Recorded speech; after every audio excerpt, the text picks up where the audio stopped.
Uh, Good evening, ladies and gerbils. I'm going to demonstrate a few of my patches that I just got finished programming in this particular rig here that I've talked about many times before. It's a live playing rig that I put together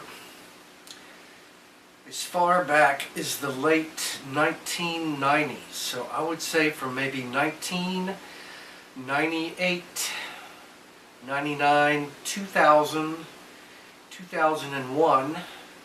That's quite a long time ago. That's over 15 years ago.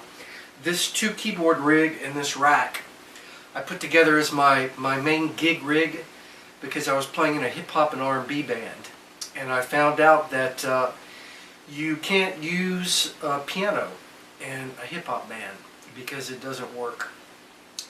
The wisdom that I learned is that you need to play organ, and I like to play Hammond organ.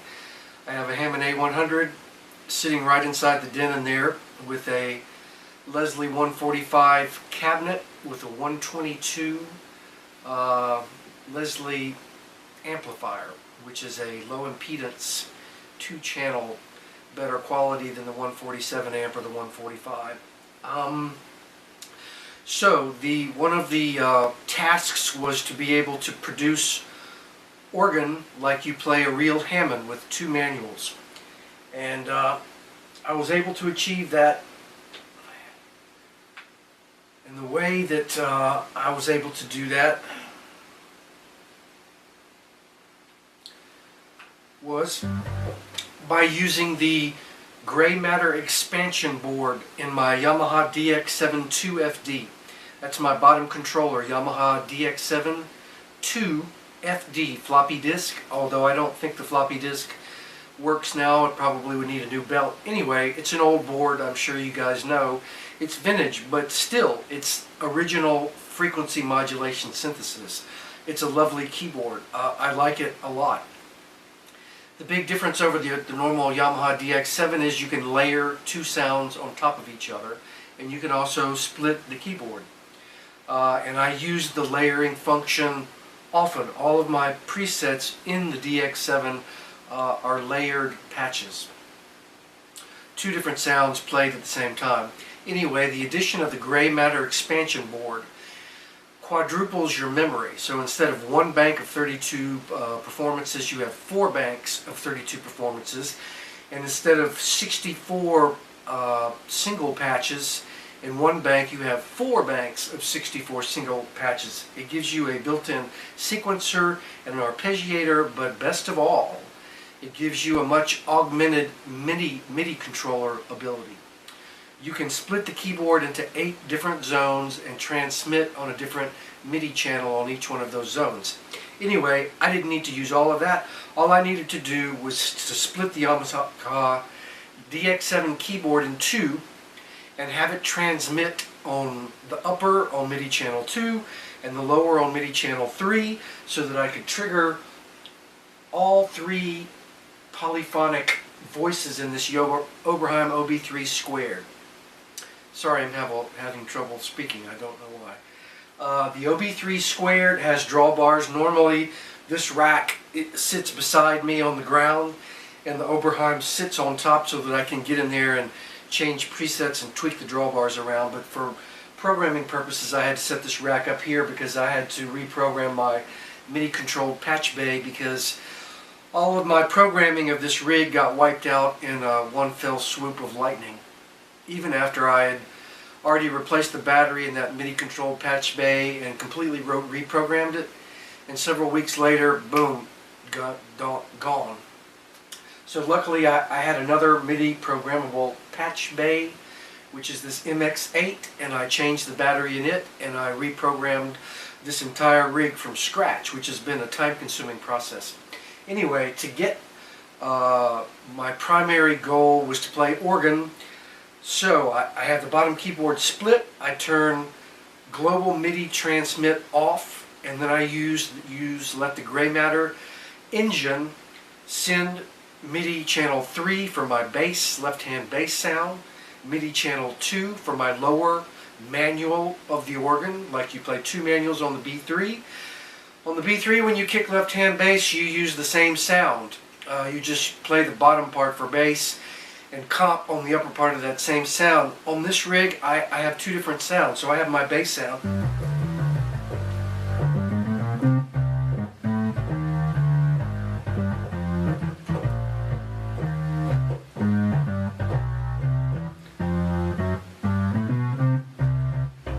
And I think I have that probably transposed down an octave.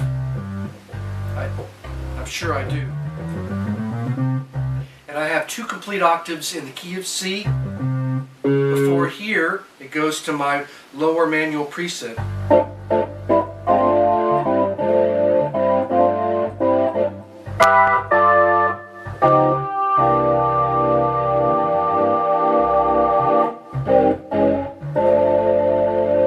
And then I reach up here and I have my top manual, which is a different sound, which has percussion added to it.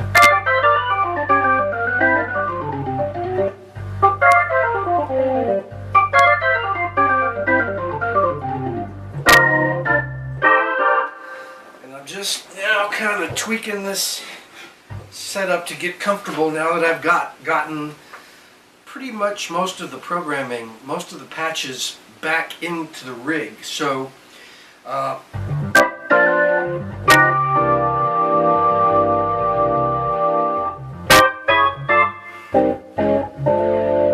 pretty good Hammond emulation by use of the gray matter expansion board. I'm going to turn MIDI transmit back on my lower controller.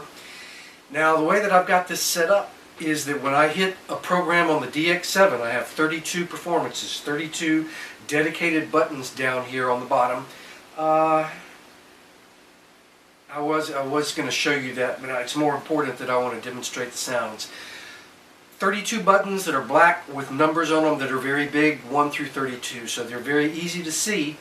And in addition to those, I put little white stickers above each one of those 32 buttons, and I write the names of my sounds that are going to be called up each time I press one of these presets. And when I press a preset on the DX, it sends out a MIDI program patch change to this Digital Music MX8 MIDI controlled patch bay. So as I hit 1, it calls up program 1. As I hit 2, program 2, 3, program 3. Then you can program this unit to send out whatever information you want to your slaves or to your modules. I have a Roland P330 and I have a Roland SG rack, and also I'm controlling the Oberheim. So I can call up different presets on those modules by hitting one button on the DX, and I have those already set up so that when you get to the gig you're not flipping around for sounds. You look down here, I'm like number 22, I know this is going to give me transposed organ on the top, and it's going to give me a vibe flute sound on the bottom. And that is not it. And that is not it.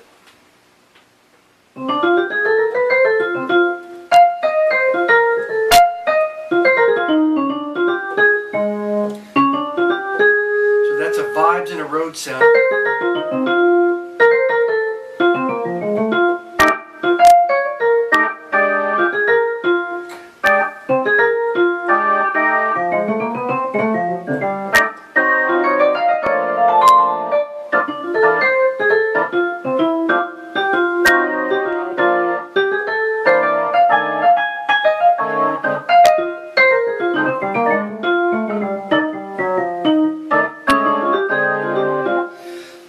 The organ transposed up one octave so that I can comp in a comfortable region and accompany myself playing vibes and flute, which is a funky kind of Quincy Jones, Sanford and Son kind of sound.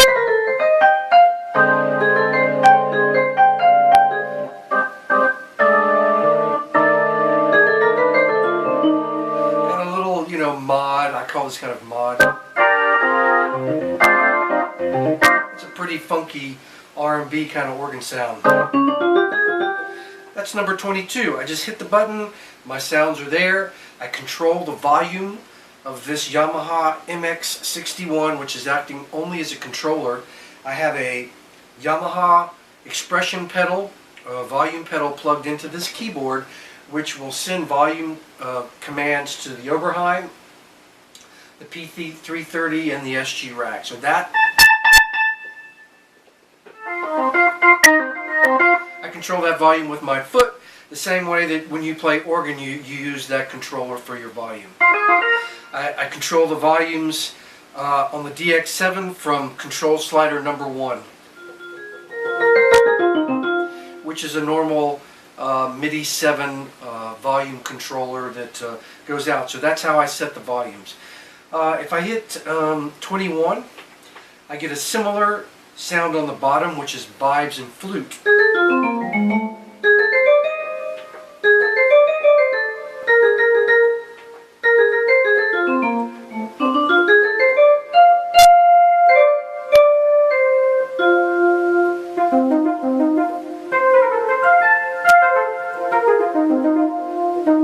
It's not very loud, is it?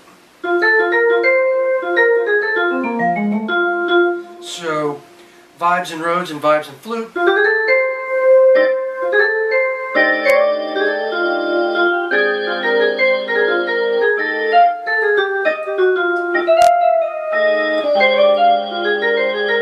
Here, a different organ sound, but also transposed up 1 octave. So together, very rich sound. The organ is in stereo, left and right, with stereo chord.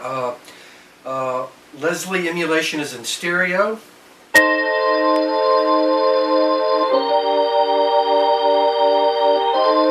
And I control the speed of the Leslie with a pedal with my left foot. So that's 22 and 23. My number 1 patch, what I didn't do and I wanted to do, but it was too much work, was to put the patches in an instinctual order from 1 to 32, so that the sounds that you use the most and the ones that you use close to each other in a song you need to get to should be programmed into the 1 through 32 memory spaces in a convenient place, in a convenient order. But it would have been too much work, because not only do I have to move, this is program number 1 on the MX8, I would have to program that into another spot, say 40, so that I could come put in MIDI program 1 and shuffle them until I got everything lined up. And also on the DX7, I have patches programmed into it that correspond to the patches in the MX8. So when I call up, I didn't demonstrate this actually. I'm not sure. Yeah. So for my vibes flute, which was 21,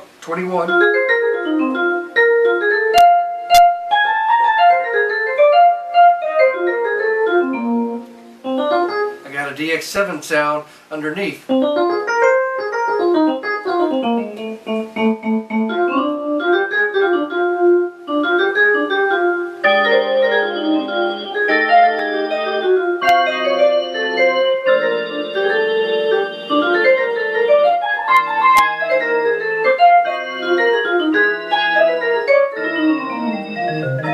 So, 2 sounds that are layered upon each other, vibes and flute, coming from this unit and this unit, and then 2 more DX7 sounds layered underneath that with an accompanying organ. That's 5 sounds triggering at the same time. You can't get that kind of richness in a single keyboard rig, and even most players would never use 5 sounds at the same time. I do, because I'm an orchestral composer and I like the complexity and the beauty of that big sound. My preset number 1, so it ended up, was just basic Rhodes, and it's the Rhodes sound that I've been using since the 1980s. It actually is Roland's Structured Adaptive Synthesis, which was in their earliest RD250 and RD300 digital pianos. I have an RD300 sitting right here that I'm using as my controller. It's not a sampled sound, it's a synthesis engine of some kind.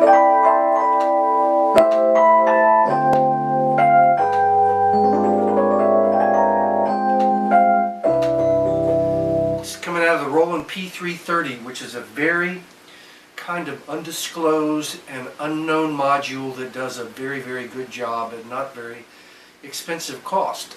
It's the same as Roland's MKS20, but not as expensive and not as much programmability. The MKS20 has an equalizer, it has other parameters that you can tweak. The P330 has the same sounds, it gives you stereo chorus that you can program, and it gives you stereo tremolo that you can program the speed and the depth. And also you can adjust the envelope of the sound a little bit to make them sustain longer or attack sooner. So it's got a basic ADSR or attack release. It's enough. And also a basic 2-band equalizer, bass and treble, where I drop 4 notches off of the bass and I add, I think, about 15 or 16 to the treble to get it balanced right, scaled equally.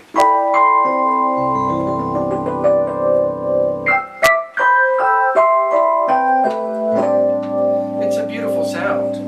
It's a stable Rhodes, and of course, on my DX7 I have a sounds layered underneath it.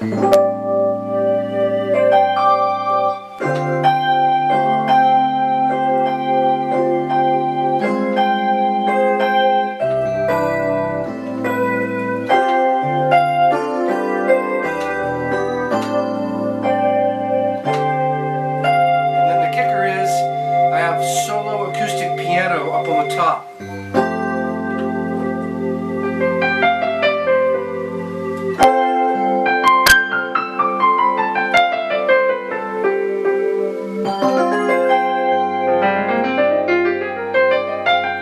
I'm using my left foot on the sustain pedal for the DX7.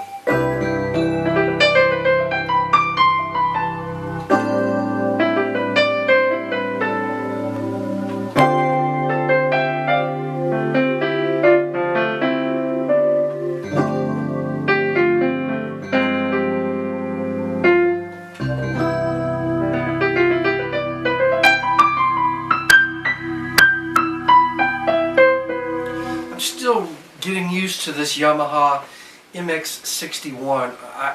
I'm not used to the touch yet, but I'm getting better at it.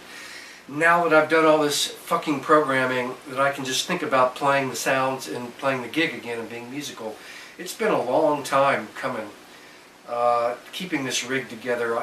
It's like I say, I've had it together since 98, which is going on 8, 9, 10, 11, 12, 16 years. I've had to change the batteries, change some of the cabling, fix some things, but luckily I was able to preserve this rig and get these sounds programmed back in again.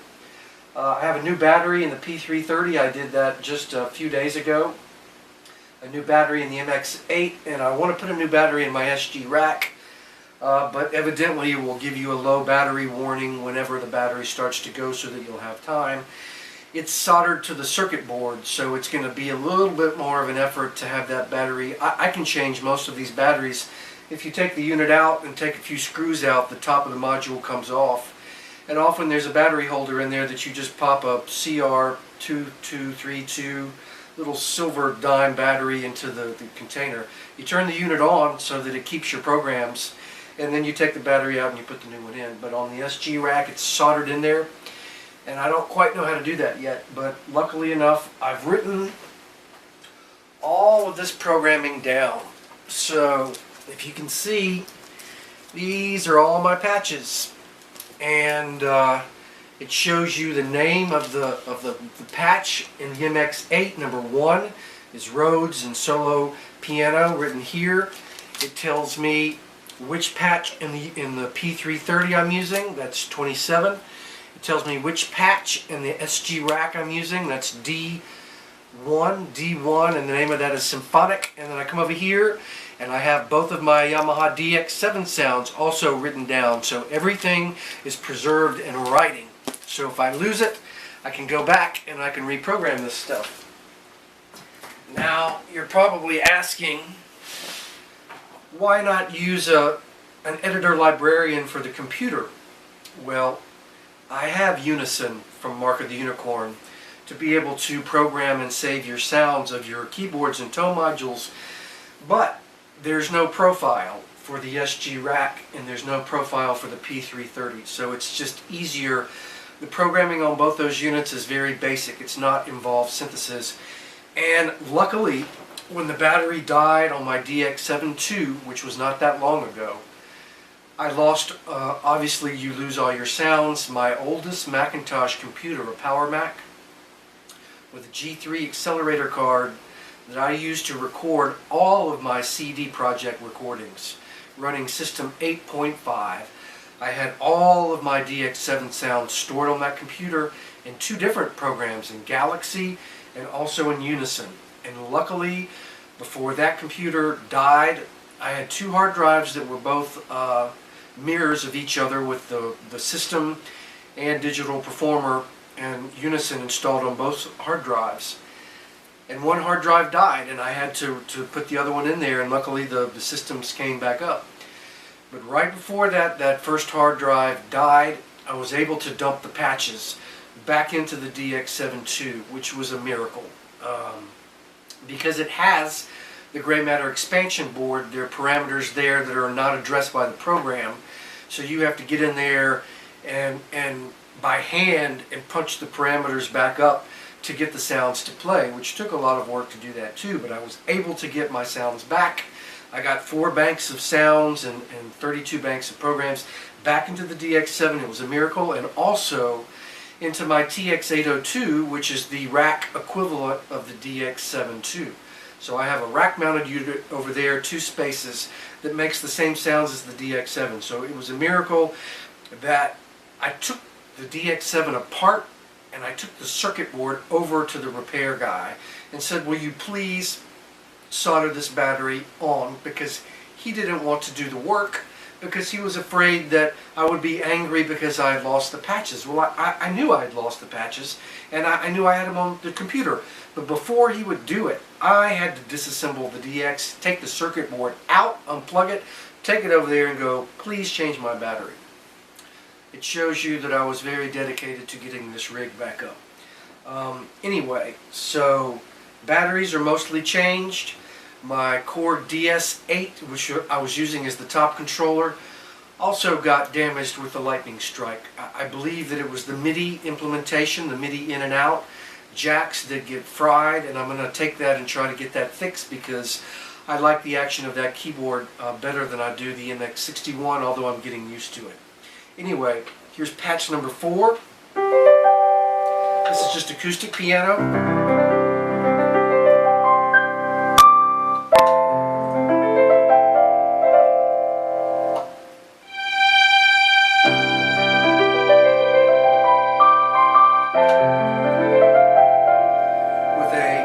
Single string line sound with sustain, so that it will sustain.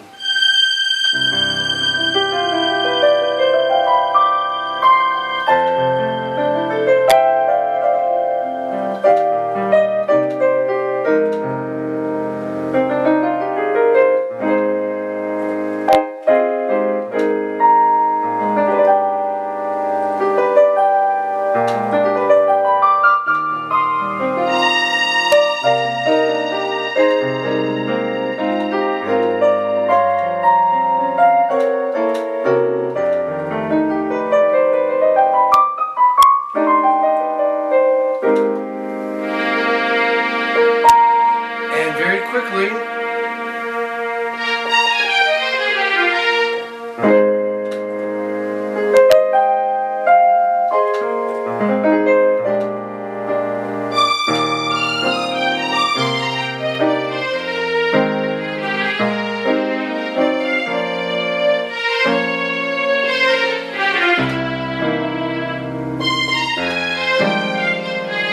Anyway, one of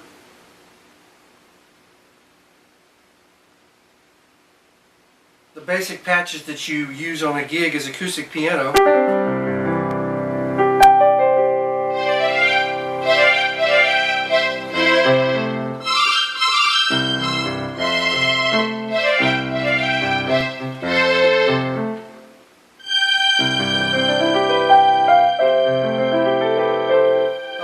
to be able to play string lines. I was using this earlier.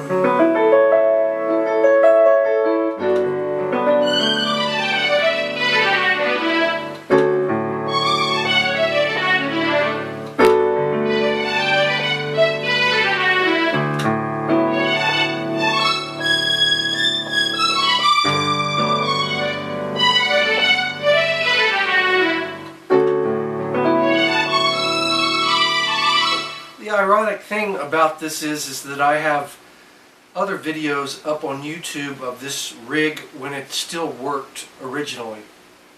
I have the rig set up in the other part of the garage, and I play through these sounds to basically try to jog my memory so that I can remember what these patches are to be able to reprogram them.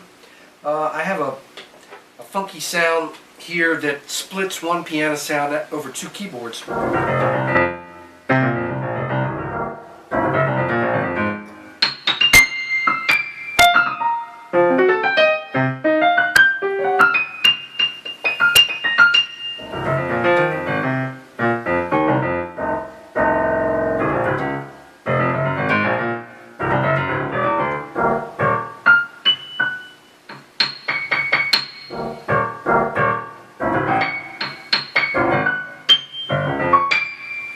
And with this.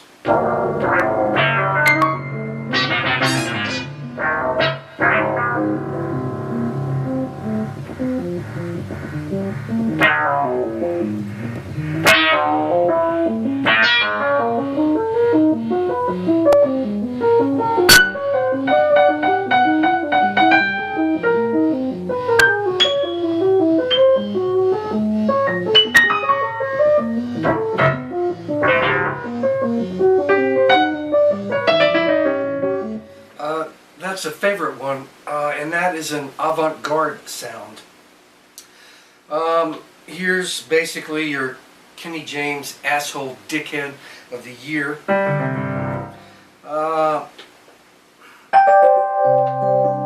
Which is my Rhodes.